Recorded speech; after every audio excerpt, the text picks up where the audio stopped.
এই জাদুবিদ্যা সত্য। এবং এখনকার অনেক ভণ্ড যে কবিরাজগুলো বের হয়েছে, এরা জিনকে তাবে করে নিয়ে এই জিনদের মধ্য দিয়ে মানুষের মধ্যে জাদু ছড়িয়ে দিয়েছে, এবং এর ফলশ্রুতিতে বহু পরিবার ধ্বংস হয়ে যাচ্ছে।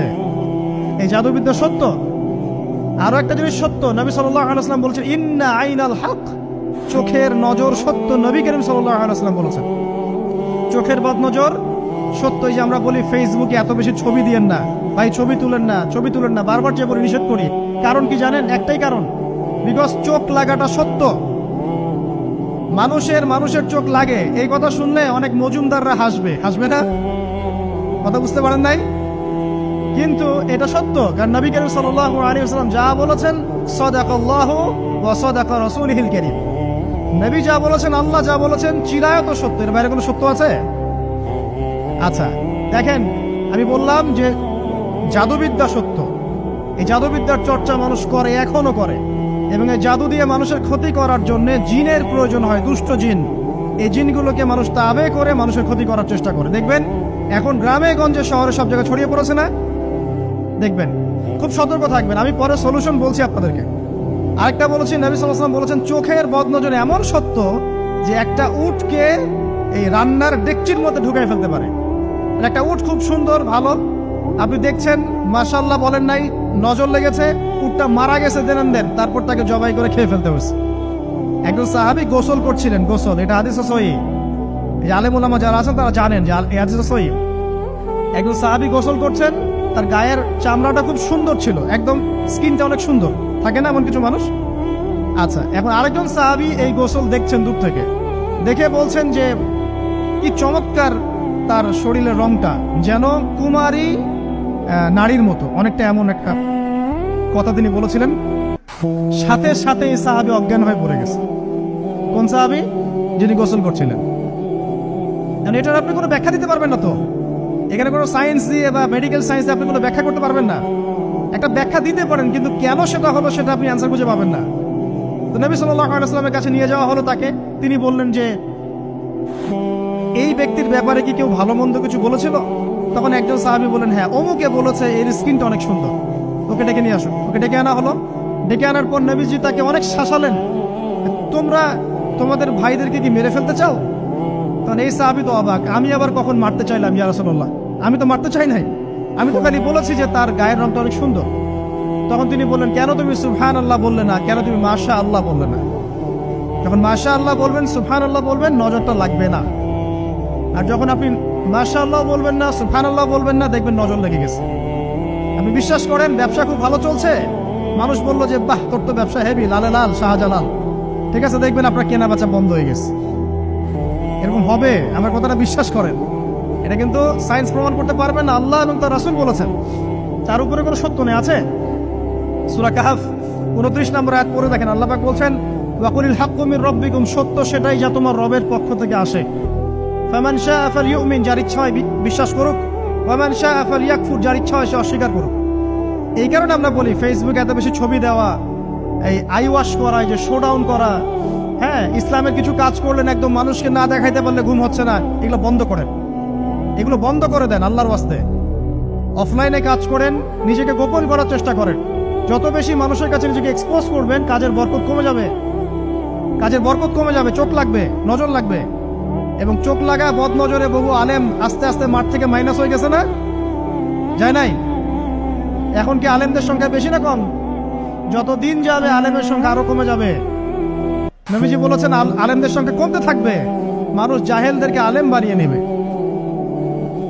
তো প্রিয় ভাইরা, জাদুবিদ্যা সত্য, চোখের বদনজর সত্য, রাতের এই অনিষ্টগুলো সত্য, রাতের বেলা অনেক ক্ষতি আছে।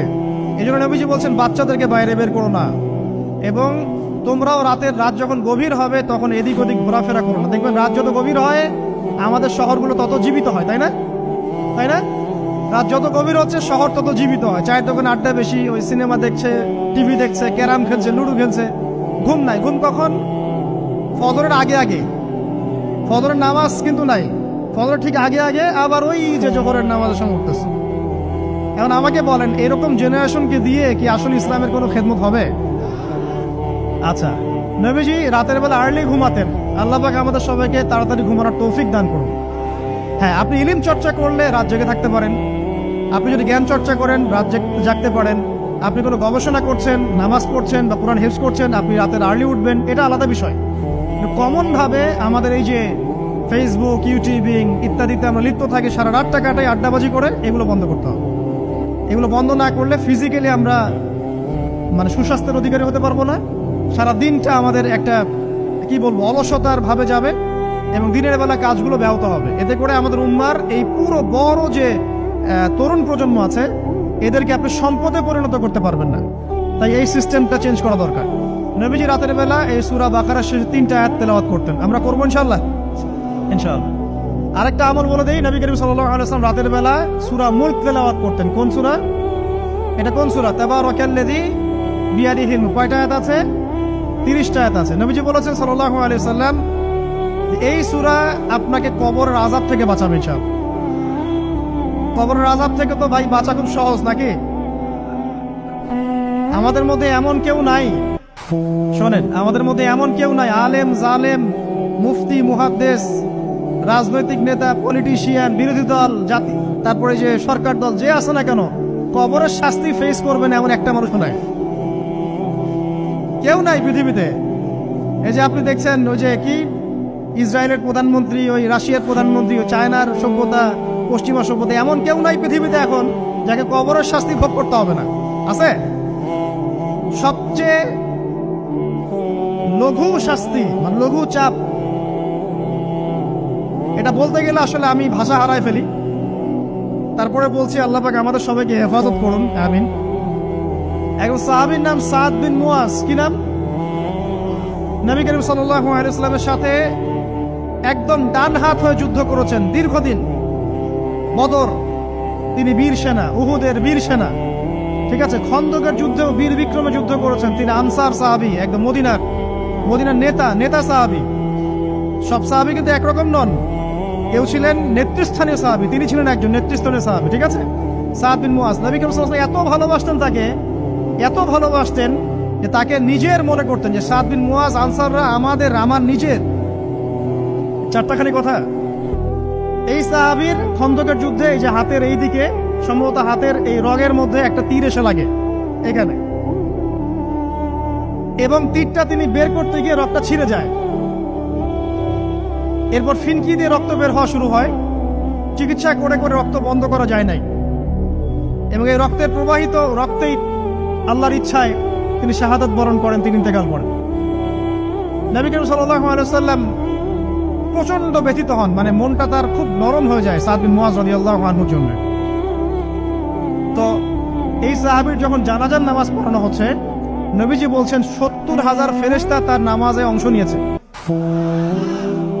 আর এই সাহাবীকে যখন কবরে শোয়ানো হয়েছে, নবী করিম সাল্লাল্লাহু আলাইহি ওয়াসাল্লাম পরে জানিয়েছেন কবরের যে মৃদু চাপ, সাদ বিন মুয়াজ রাদিয়াল্লাহু আনহুর কবরেও সেই মৃদু চাপ দেওয়া হয়েছে। আমি কি বুঝাতে পারলাম ভাই?